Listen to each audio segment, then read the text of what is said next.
All right, so we're at we got a part 2 going here on the Aquasport,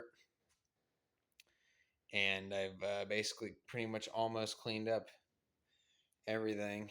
I've taken a grinder and I've grinded everywhere where I'm going to be laying glass on this boat. I'm going to just walk around and show you where I'm going to be laying glass. And I've grinded there, grinded this front portion here, pretty good.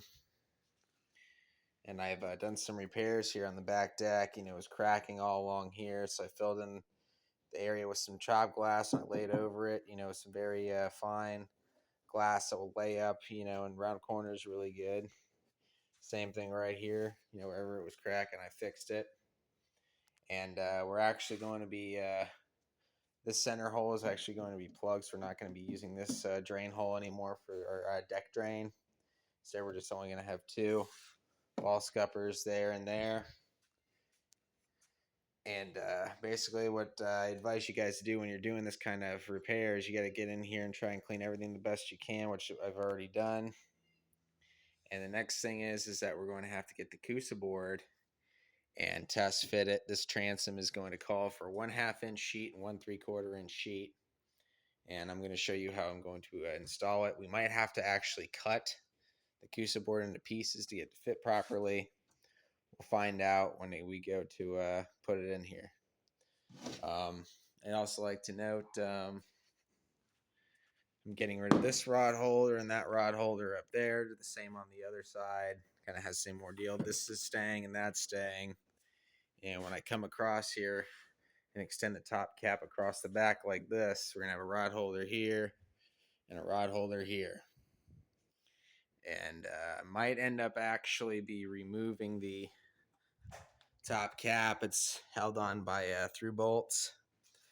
And we're going to get rid of this green rubber rail for black one. And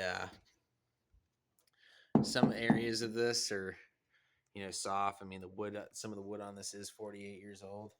I've already finished up. I redid that front part here. I put new wood in there, but like this area here and some of the wood back here on this top cap needs to be replaced. And also I've got a soft spot right here. So what I might do is I might cut the top of this skin off of this and put some new wood in certain areas of this, or maybe, Cusa board, who knows. And this is another little repair I got to fix here because that didn't go, quite as planned when I tried to, when the hinge here broke. So that's basically what caused that to happen. So we got to fix that. And yeah, I guess that's it so far. Next video, you're going to be seeing me getting the Cusa board and laying it up in here. We're going to test fit it and everything like that and start glassing it in. So that'll be that. Thanks for watching. Please subscribe, like, rate, and comment.